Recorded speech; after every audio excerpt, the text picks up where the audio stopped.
Hey all, good evening and welcome to another session with me, Varun at OdinSchool. And in this session, let us understand what is NLP and how NLP works. We've already seen what NLP is in the past or in the previous session or in the last video. In this session, we would be looking at another hands-on but in depth this time, right? So just to give you all an idea, I'm sure you all know the importance of natural language processing. It is used in a wide range of applications like Alexa, Siri, or Google. Almost all these advanced applications, they use this concept of AI and this branch of AI, that is NLP. And NLP can be considered as a part of machine learning or deep learning as well, based on the complexity and how far are you digging it, right? So that is what we mean by, or that is how NLP works. Now, again, giving you a small intro about machine learning, not that you are not aware. I'm sure by now everyone, each and every one of us are well versed with what machine learning does. But assuming that you are here for the first time, guys, machine learning is a branch of AI wherein we are trying to come up with a model, or we're trying to come up with a system or a machine that learns from its mistakes, or we're trying to come up with a model of machine learning in which we AI, which is a branch, or AI is not a branch of machine learning, it's vice versa. Machine learning is a branch of AI, artificial intelligence, and AI has a lot of components. It has machine learning and deep learning at a, just to give you a basic understanding, we've covered almost all parts of supervised learning at a very basic level, guys. And now we are talking about unsupervised learning. And unsupervised learning has three topics, that is time series analysis, market basket analysis, and NLP. All of these at a basic level, right? So now let us go forward into the introduction of OdinSchool. And guys, we here at OdinSchool, we are a technology upskilling platform, and we would help you continuously acquire new skills. Thereby, you could stay skilled and stay ahead. So that's the essence of it. Right, and guys, my name is Varun. I have an experience wherein I'm heading towards my seventh, and over all these years, I've been working partly as a trainer and predominantly as a developer. And I've been doing trainings out of passion and out of predominant, or out of whole and soul interest that I have towards trainings is the reason I have started trainings. But otherwise, I belong to the school of developers, and over these years, I've been able to work on languages which include a front end and back end mix, wherein front end languages have been HTML, CSS, JavaScript, and Python, and back end languages or other languages have been SAP or probably machine learning. And I wouldn't call them languages, I would call them technologies rather.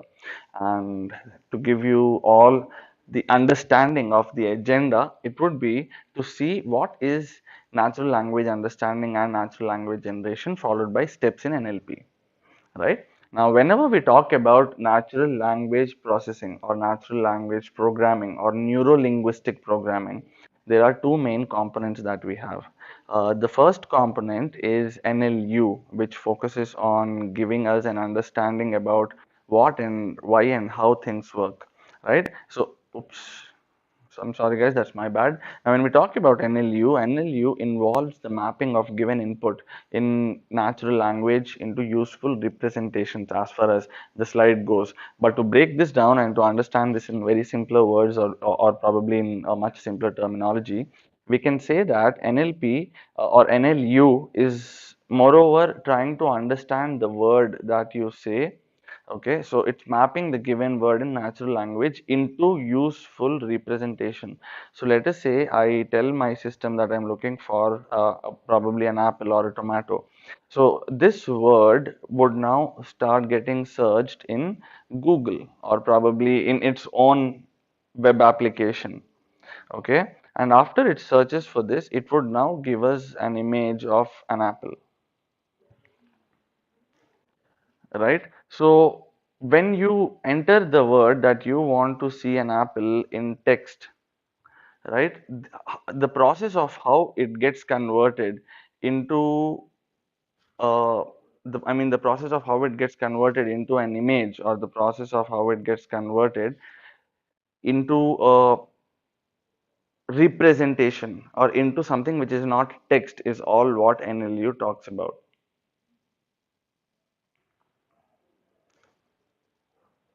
right? So I hope you have understood what NLU is. But as we all know, when we talk about natural language understanding or probably natural language processing, we know that when you want to analyze different aspects of a language, that is when you would want to come into this. For example, we have things like sentiment analysis.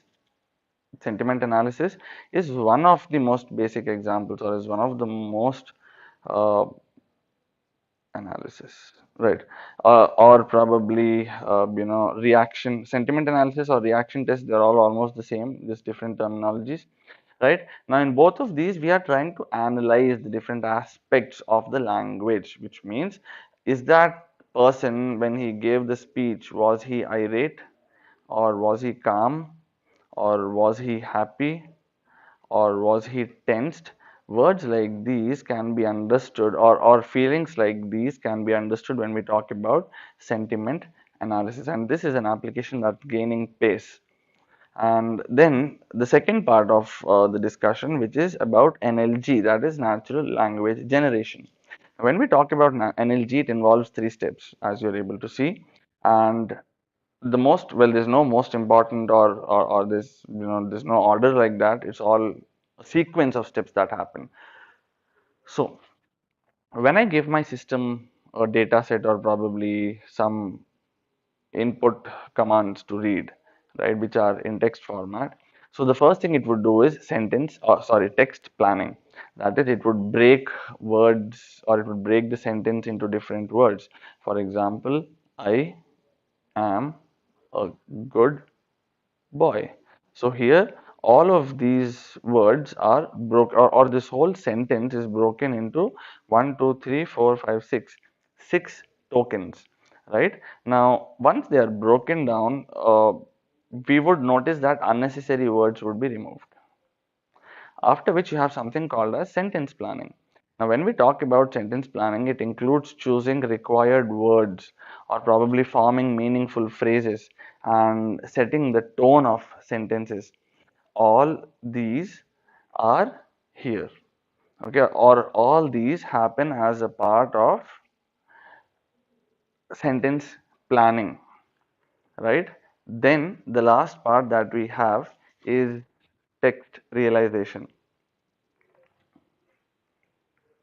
right? When we talk about text realization, it is mapping the sentence plan into a sentence structure,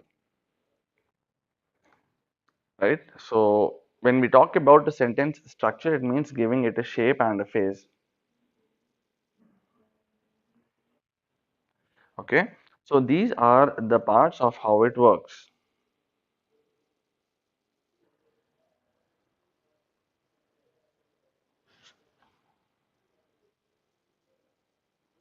Now let me just delete everything that's on the screen. I hope all this is understood. And now let us go to the next slide, which talks about the difficulties in natural language processing, or in natural language understanding. Okay, so here when we talk about the second phase of it, in that case there are three most complex challenges that we would face, or that as of now it is we, but probably with time to come it might be the system who would face the issue. But then the three challenges are, first being lexical ambiguity, the second one being sentence level, and the third one being referential, right? Now, firstly talking about lexical ambiguity, that is, we know that there are a lot of spellings which have uh, similar words, or probably similar spellings, or probably different spellings but same words, or probably same words and different pronunciation. We know that English has a lot of scope for all of these things to happen, right? Now, if that's the case, wherein we have so many ambiguities, this is where problems begin. Let us understand each of these now. Right, so when you look at lexical ambiguity, here you see that there is a board. Now, what board are we talking about? Are we talking about a boardroom, or are we talking about boarding a flight? Because one happens to be a noun and the other happens to be a verb, right? So they are all very different from each other, right? So yeah, these are or this is the first point, or this is how we look at the first side of it. That is, whenever you're talking about a board, okay, it has to be a noun or it has to be a verb. What could it be? Now this could happen for many things. Okay, now words like these, or we have sentences like these which can cause confusion in a lot of places.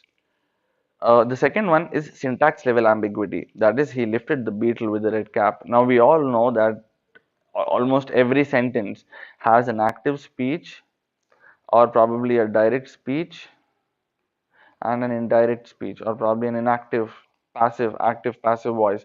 Now, when we talk or when we come up with sentences like these, we know that the actual crux does not change, but there is a lot of other things which change, right? And when we talk about a lot of other things, then we have things like I'm going to play. If this is a sentence, okay, I want to play, or probably I shall go to play, okay, or probably we are planning to play together. This can also be written as me and him are planning to play together, or the plan to play together, we want to execute this. I mean, don't go literally, but we know that there are a lot of ways in which we can write the similar sentence in different forms or probably in different ways. And the beauty here is your system understands most of it, but the challenge here is, even if we are missing out on one or two points which are or which may become very important, then that can be very decisive for us, at least as far as NLP or NLU is concerned, right?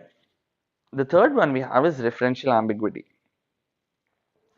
Now here, when we have a sentence like she and me are friends, but I stopped talking to her, right? Now assume that there is a paragraph before this which talks about, three names like XYZ. Now it would be very difficult for the system to know who is the she, who is the me, and whom did you stop talking with. Did you stop talking with this she, who, okay, assuming that X and Y are the people, assuming that you stopped with X, then that is one possibility. But I also stopped talking with but I also stopped talking with her. Okay, now we know that even X is another, Z is another case. So it would become very difficult for the system to identify the reference towards which your discussion is going towards, or towards whom your discussion is being pointed. Right, guys? So, yeah, the three challenges or ambiguities we have are lexical, syntax level, and referential. And because, as you can see, one input can mean different meanings, and many input can mean the same things. This is like an underlining statement. Cool? Now, going forward, we have different steps in NLP. Okay, we have identified most of these steps, okay, in the morning. And when we talk about the steps, the first one that we have is sentence segmentation. That is breaking the piece of a text in various sentences. Wherein I told you, right? Let us assume that you have a paragraph, right? Now, every word in this paragraph or every line not every word or every sentence. Now let us say this is how my paragraph is.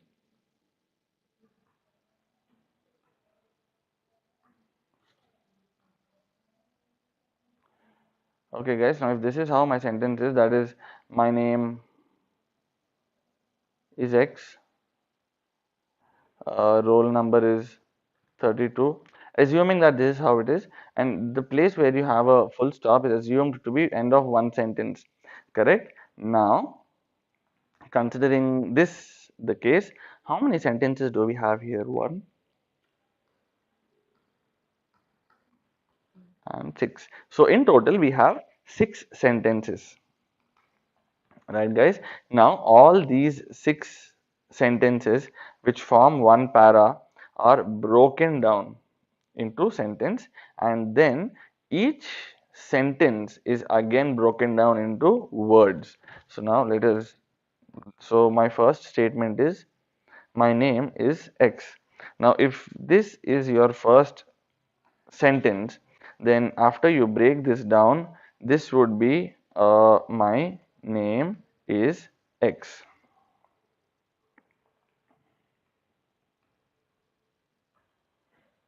Okay, so this is what we mean by tokenization. And here, as you can see, each word is one token.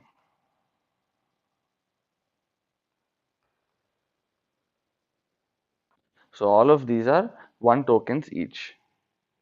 The next one that I have is POS tagging, which is parts of speech tagging. After my word is broken down into sentences, we can see, or we would notice that one word is one token,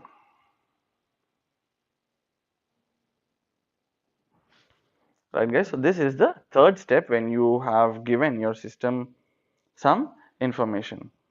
Then the next one we have is lemmatization, wherein you're feeding the model with the root word. Now here, let's understand a bit about lemma.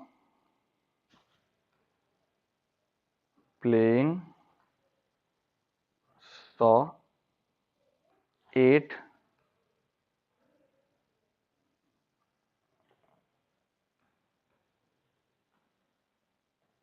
geese. Okay, let us just consider these 4 words. So playing would get reduced to play, saw would get reduced to see, ate would get reduced to eat, geese would get reduced to goose. So basically what we are trying, or what I'm trying to tell you is, when we apply this concept of lemmatization, lemma means root. So whenever we apply this concept of lemmatization, we would know that the word is being broken down into its root form. Right guys? So this is what we mean by lemmatization.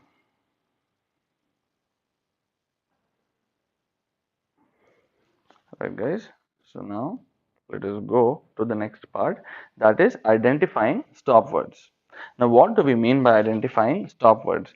Now whenever we work on NLP, we follow this Cambridge dictionary,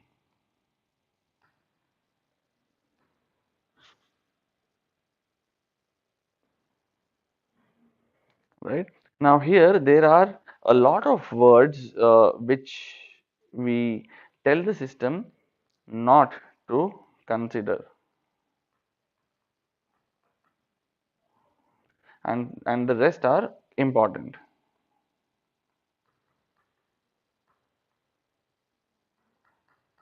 right guys? Now what are the words that are not to be considered? Any word that does not add value, or that cannot uh, tell, or that cannot give us any new information, right? For example, all the connecting words like am, I, the, is, hence, these kind of words are all eliminated,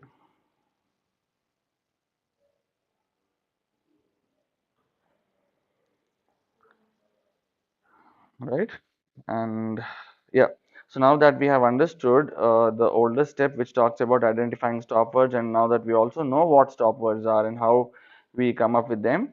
The next step we would be doing is dependency parsing. Now, what do we mean by dependency parsing? Dependency parsing is a phenomenon wherein we are trying to load all the dependencies into the system, right? Now, what do we mean by load all the dependencies? I mean, many times when you start working on it, you would notice that there are a lot of dependent packages, or probably there are a lot of things which are to be parsed. Now, when I say a lot of things, they are called as dependencies, right? Then the next step is we would also have to find out the noun phrases. Now, by noun phrases, I mean assuming that there are names or there are places or there are words which your dictionary doesn't understand, or probably which your dictionary understands, and yet there are some other words. That is when the system would find it very important to start identifying noun phrases. And what all do we have in a noun, guys? We have name, place, animal, or a thing. Again, I am no master's or I'm no PhD in English, but keeping the definition of noun to what we have learned right in grade 1 or grade 2, I would say that anything that defines or that talks about a name, not talks about, or anything that has that carries the name of these things is what it becomes a noun. I belong to India. India is a noun. My name is Varun, and I have a pet which is a Labrador, or probably I'm talking about a television. So all of these keywords here, they become noun phrases.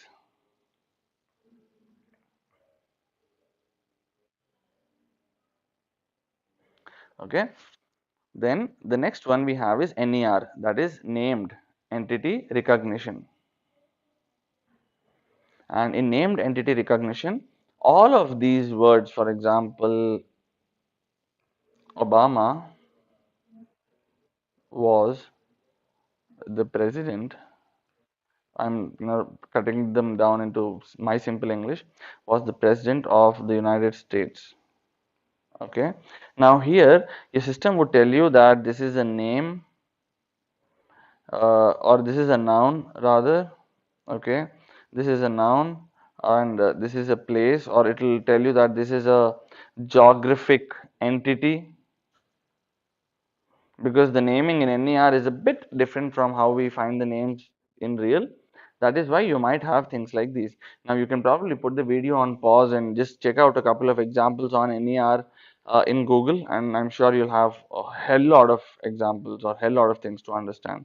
And finally, we have the co-reference resolution. That is, if there's any referentials to be given or if there's any final resolutions to be done, that is where we handle co-reference resolution. Most of the times, co-reference resolution also handles things like, or it also involves components like cleaning or probably cross-testing or probably seeing how it is performing with certain other elements.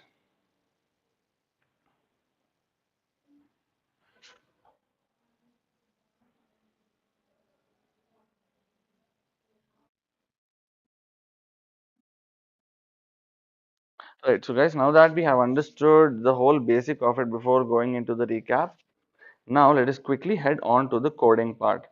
And here I have, I was just trying a code out, and I've just cleared some variables before. I was just checking if it's all working fine, and luckily it's all working fine. Now let us just understand this, or the piece of code that I have here. And guys, I'm sure you all know the first three lines of code. They're very, very famous, and by now you must have digested them. Correct? Now, NumPy is for mathematics, Matplotlib is for plotting, and then we have pandas, which is for uh, data manipulation.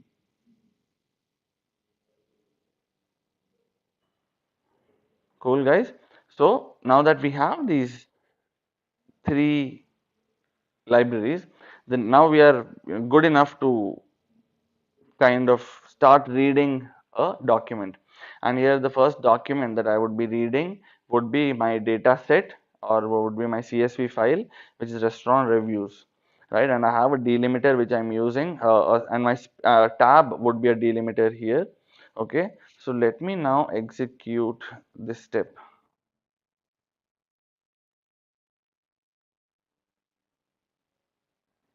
Oops, guys, I don't think we have executed this step in the first place. Right, so I have my data set which is in data frame format. Let us now just take a look at it. So it has a list of, it has huge list of feedback, and it is liked or not. Crust is not good, so it's 0. Not tasty, and the texture was just nasty. Wow, that's a 0. Stopped by during the late night, and the recommendation of Rick Steve recommendation, and loved it. So this guy loved it, and it's a 1. So the agenda is to identify how many of them have been tagged or placed correctly. Right, guys, the food amazing, it's positive, but then there are thousands of reviews that you will have to check. We cannot conclude this, just reading 5 to 10 random, uh, you know, comments. That is not how we do it. Okay, and here you can see it's pretty gross. Check it out. Good prices, spicy and tender, really fantastic. So we have a lot of words here, lot of words. Disappointed. So here we can see. Okay, let us just try understanding the keywords from the sentences that we have. Phenomenal food, service and ambience. So this is one. So here the word is phenomenal. Let me use a yellow marker. I won't return is the next. So here I wouldn't return. Both of them are important words. Definitely worth venturing. Okay, will return next time if in Vegas. This place is way too overpriced. So here one word that I can understand is overpriced or for mediocre food. Okay, then the vodka was excellent. Wow, that's a nice customer. Then they have a good selection of food, including a massive meatloaf sandwich, a crispy chicken wrap, and a delicious tune and some pretty burgers. So this is a good response, which is 1. The management is rude. So here this word is enough. So guys, basically, if you are able to understand, there are only 2 or 3 words which decide or which understand or which give you an understanding about whole sentence. It's like don't do it. She's giving us a very clear warning, she or he, I'm not sure. We have a very clear warning that is don't do it, which means do not go to this place. The food wasn't very tasty. So again, here you have the word disappointed, right? I had a seriously solid breakfast here. But guys, now let us understand this sentence. If you remember, we were talking about lexical ambiguity a while back. Okay, now this is where you can understand things like this. Now, when I use the word seriously, how would you want your system to consider this? Positive or negative?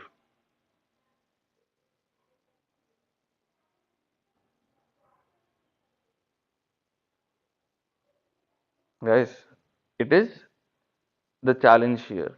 I mean, understanding this part becomes the challenge. And when you want to understand or when you would want to come up with things like these is when your dictionary or probably your stop words or there are some other logics you can use which come in handy. Okay, the waiter wasn't helpful.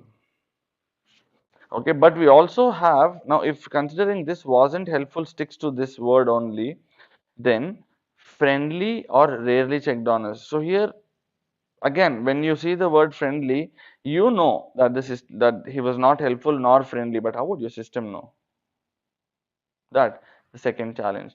The menu is always changing, food quality is going down, and service is extremely slow. So here you can see going down, extremely slow. It's not just slow, it's extremely slow. So if slow is a verb, then we have something which describes the verb using the word extremely as well, right? So yeah, these kind of quantitative words give us an understanding about what exactly we're trying to do here. Cool, guys. All right, so now that I have my restaurant reviews with the delimiter, then I would be starting to clean my text. And guys, how would I do that? In order to do that, the first library or the first library that I would be using is import re followed by nltk, and within nltk I would download stop words. Okay. Now RE would contain English. NLTK is the natural language toolkit, and within NLTK we have something called as stop words, and we can download stop words, which would give us a lot of other advantages. Okay. Now, I mean, it all works on NLTK. Now here you can see this is for regular expressions RE. Let us just elaborate, or let us just understand this a bit better.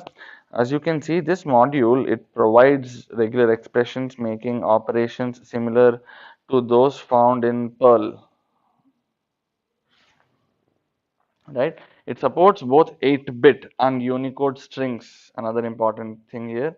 Both the pattern and the strings being proceeded can contain null bytes and characteristics outside the US ASCII range.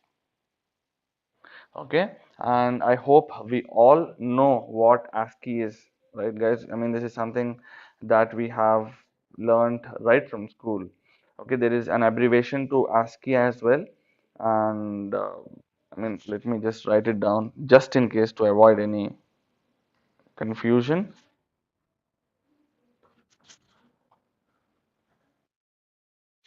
Okay, I think this is in. Okay, so here it goes. ASCII. ASCII is American Scientific. I don't think it's scientific. I think it's standard. Yeah, it's American Standard Code for Information Exchange Interchange. Yeah, right. So ASCII is, it's basically a character encoding standard for electronic communication. Okay, now ASCII is the one which we use in computers, telecommunication equipments, or any device for that case.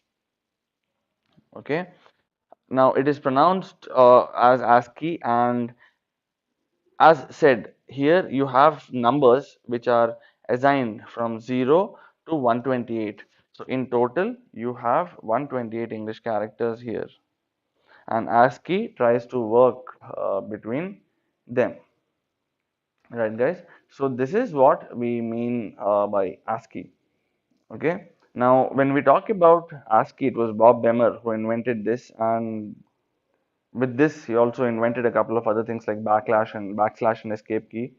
Okay, now today they have become pretty important. Okay, now as we all know, ASCII, I mean the other most important about ASCII is these are 8-bit sequence codes and are used for identifying letters and special characters. Right, guys, they are 8-bit sequence codes. I mean, for all those of you who are happy that we have a computer, it is because of ASCII, or probably we're able to see things on computer on such a elaborate and such a grandeur platform, then it is ASCII. But for all those of you who feel that computers has become a problem in our daily lives and this kind of technology shouldn't have been there, even then it is all credits to ASCII, right, guys? Or it is all credits to Bob Bemer for having come up with this idea of ASCII. Right, so now the data set is here with us, guys. So let us just take a look at the data set. So it's 1,000 rows with 2 columns, and we've seen what is within it. Then I would be using my other libraries, that is RE, NLTK, stop words, then corpus stop words, and then Porter stemmer. All right. Now, why do we need each of these, guys? When we talk about Porter stemmer, it is a word stemmer based on Porter stemming algorithm, which means lemmatization. When you might want to work on lemma, you would want to use Porter stemmer. Okay, and then you have, or then you might want to, test on an element first. And how would you test on an element? Like, what is the procedure to do it? In this case, we know that when we are talking about,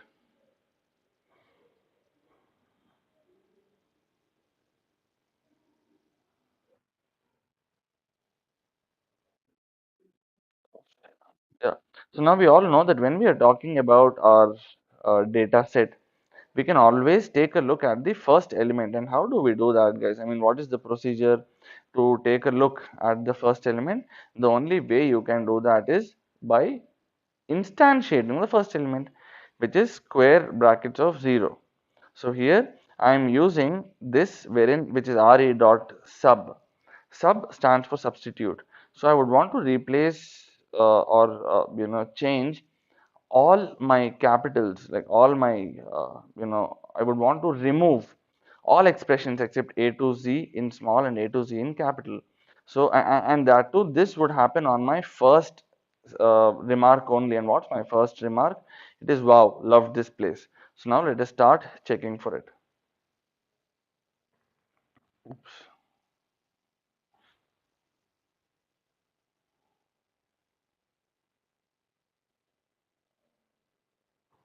Right, guys, I'm sorry. That's this is what happens when you click on execute all. I didn't want to do that. That was a click that happened by fault. Okay, so let us again execute steps till where we've completed. Right now, in this step, we are trying to come up with the first sentence, and we know that first sentence actually has wow, three dots, loved this place, followed by full stop. But now we've changed it, and this got changed to wow, loved this place. There are no full stops. I mean, all the full stops have been eliminated. Right, guys? Then in step 2, I'm converting all my text into lower. And in order to convert it into lower, I would be using review, which is the name of my data set, or which is the name, which is the variable into which my data is passed, and I would be converting all of these into lower uh, casing. And let us just cross check. Cool, guys. So this is my original, wherein capital W and capital L were existing, or we had caps involved earlier, but now we see there is no caps. It's all small. Wow, dots eliminated. Love this place wherein L is small. So step number 2 is also taken care of. Now I would move on into step number 3, and step number 3 here is to understand, or is to split the words. Right, and how do we split the words? Here you can just check the output for yourself. And now when you see this, see here every word is one string now. Wow is one string, and loved is one string, and all others are one string. Right, they're like they're one string each. So this is what is this is what we meant by tokenization. Every word gets converted into a token. Right, guys? So wow, loved this place. Done with that. Okay, then in my next step, we are using the Porter stemmer. Now, guys, what do we mean by Porter stemmer, or how would Porter stemmer actually affect us? Or would Porter stemmer be of any use? If you have questions like these, let us immediately go ahead and check what Porter stemmer could do for us. So here comes the library. Well, we don't need to see that. Cool. So here in review, now I'm using Porter stemmer, and I'm using this for my word. Okay. For word in review, if not a word, then instead, okay. And I'm again, pushing this for my stop words, and the stop words that it has to choose should be in English. Right, guys? Now it would reset every word and eliminate every word. So every word would come back to its base form, which is not supposed to be eliminated, and every word which is not required would now be eliminated. So now let us just check that. I would now execute this, and here we have wow, loved this place. Executing Porter stemmer, and it is wow, love place. Loved is changed to love, and this, the word itself, is eliminated. So now we have only 3 words here. So I see that almost all parts of my system are working fine.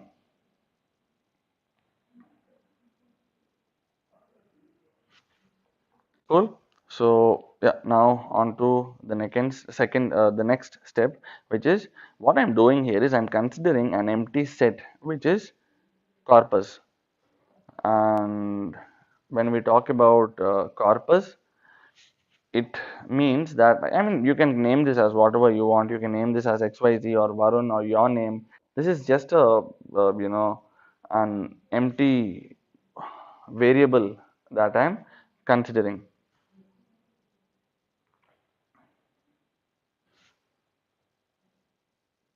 Right now, when I would want to consider something like this, which is empty, it means that there is definitely some information which I'm looking forward to pass into my corpus. Correct? And what is that information, guys? That information would be after I apply all these changes or values which we were talking about to my entire data set, which is stored in the variable data set here. So now I'm basically going to apply all these natural language techniques to one of my not to one of my, I'm actually trying to apply all these natural language methods to my whole data set, right? And that is the reason why I have considered corpus. So now that I have considered corpus, here what are the steps we have? I'm considering for I in range of 0 to 1000. I'm basically creating a small loop here, which would keep getting iterated for every value that you're seeing on the board or every value that you have on your data frame. So for all the 1000 values, or for all the values which fall between 0 to 1000.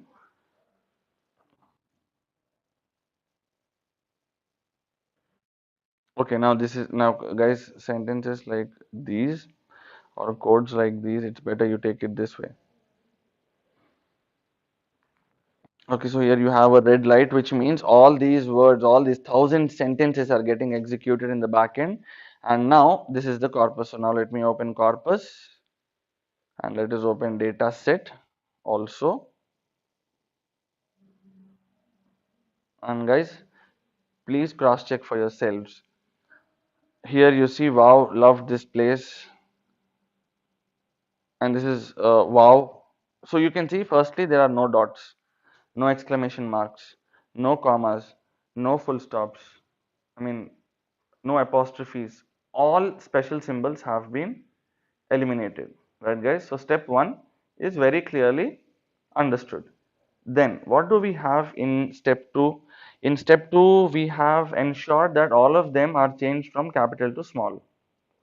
So that is also done perfectly. On the left hand side, that is in the corpus data frame or in the corpus set, you see or you notice that there are no capital words. Right, guys? So that is something that we have in step 2. Then moving on to step 3, we are splitting. So now we know that here each and every word is one corpus or one word that is to be considered, probably one token. Every word is one token, right? That's what I was trying to tell you. And then I'm applying my Porter stemmer in my next step, wherein in Porter stemmer, we are trying to eliminate any word which is not required. A, that is through using stop words, and B, we are, I mean, the same style, we are also trying to kind of cut down on all those words which are not required, which is using the dictionary, right? For example, here, sixth one, honestly tastes, okay, so sixth one is honestly, it didn't taste that fresh, right? But here, honestly taste fresh. So there is a chance that this statement might get interpreted in a wrong way. So, I mean, the whole meaning is now changed, right, guys? And honestly taste fresh, the actual word that is didn't is like removed.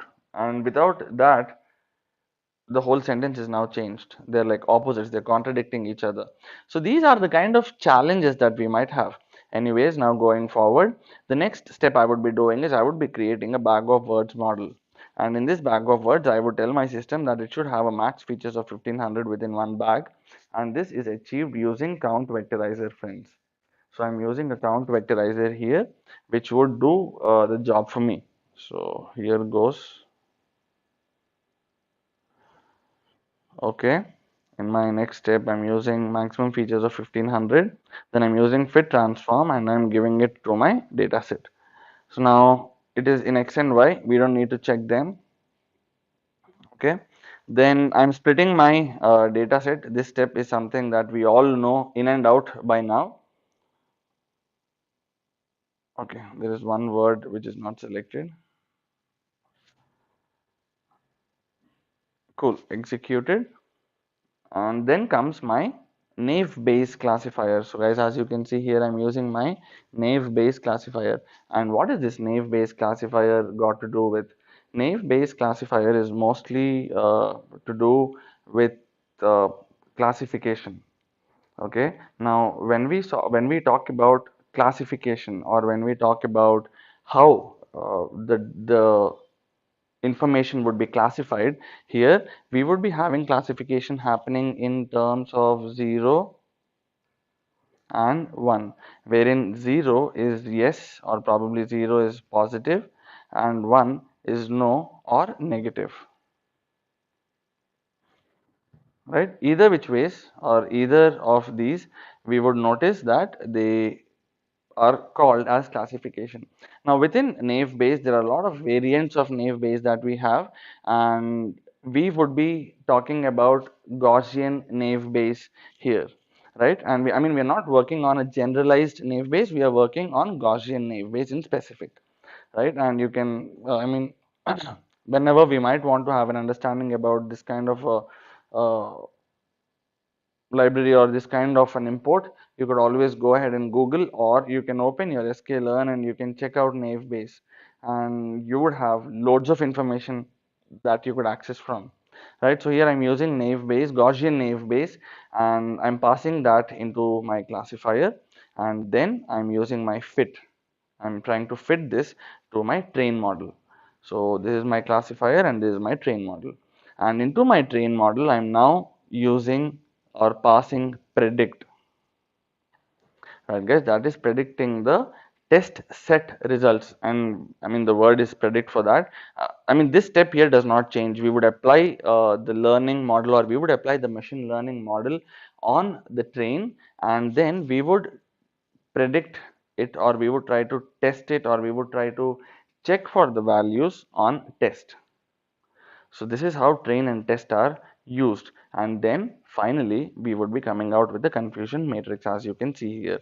Now this confusion matrix would give us an understanding, or confusion matrix would give us the ratio of classification against improper classification. So now let me also run the last set of steps. All right, done that, and here I have my confusion matrix. So guys, you can see it is 55, 42, 12, 91. Let us just calculate this. And how do we calculate it? It would be 55 plus 91, that is 146, right? So it would be 146 divided by divided by 146 plus 54. So this would be 146 plus 54. I think that's 200. Okay, so we have a score of 146 by 200, and so you see that you have an accuracy of 73%, guys. Right now, when we talk about a machine learning model or a machine learning algorithm, I would not say, or I would not state that the accuracy which we have is very good or is very bad. Now this depends on the kind of data set you have, and also the kind of executions, or on the kind of requirements you would come across. But to keep things on a very general parlance, it would be important, or it would be imperative for us to understand that higher the accuracy, better would be your model.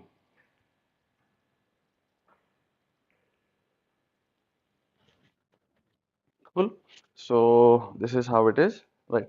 So now that we have understood what is confusion matrix, we have understood what is corpus, we have understood how we work on, machine learning, sorry, on NLP in machine learning, right? We have understood the steps of, okay, let me just take you back to the slide, guys. I think that will give us a better platform to write and read.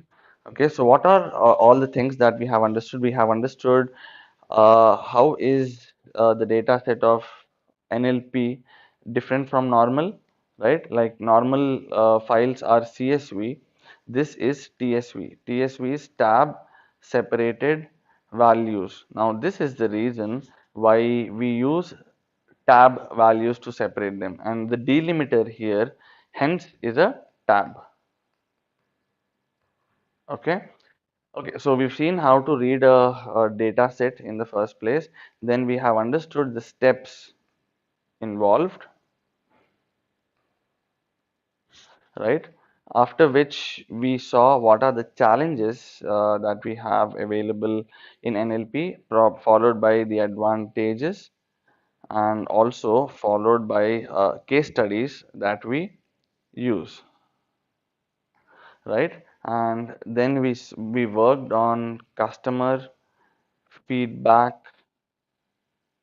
or customer review dataset,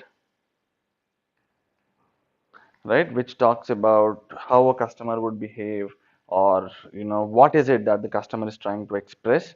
All right, after which we saw how would how would these steps which are getting involved, how would they make a difference onto your data set, right? And then for the first time we have used naive Bayes classifier.